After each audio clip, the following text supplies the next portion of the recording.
Election commission की जानिब से 9 अरकान असेंबली और सेनेटर्स को नाअहल करार दे दिया गया है।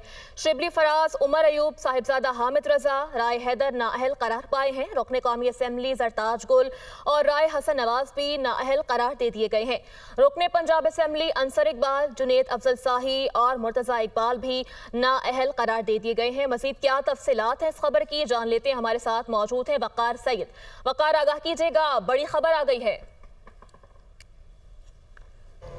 जी बिल्कुल, इलेक्शन कमीशन ने जो इंसदादी दहशतगर्दी फैसलाबाद की अदालत के फैसले के बाद फौरी तौर पर जो है वो अमल दरामद कराया है और इलेक्शन कमीशन ने उस केस में सज़ा पाने वाले 9 अरकान पार्लियामेंट को जो है वो नायल करार दिया है, जिसमें opposition leader senate Syed Shibli Faraz जो सेनेट यानी खैबर पख्तूनख्वा से सेनेट के मेंबर थे उनको नायल करार दिया, उनकी नशिस्त को खाली करार दे दिया गया है।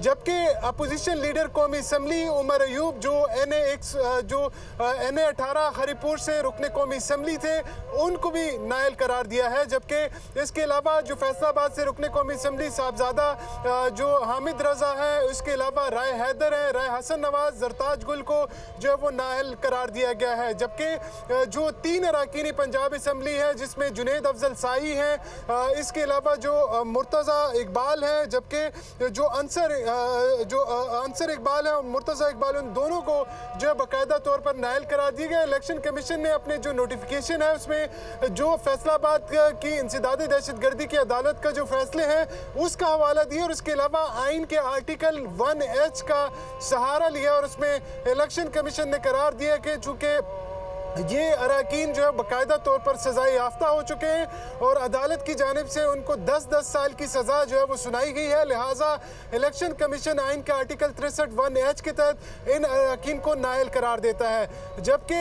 इलेक्शन कमीशन के नोटिफिकेशन के मुताबिक तमाम ये नशिस्तें जो है वो खाली करार दी गई हैं और अब इसके अलावा जो अगला फेज़ है उसमें इलेक्शन कमीशन यानी आइंदा 2 से 3 रोज़ में बाकायदा तौर पर इन हल्कों में जो है वो इंतखाबी शेड्यूल जारी करेगा।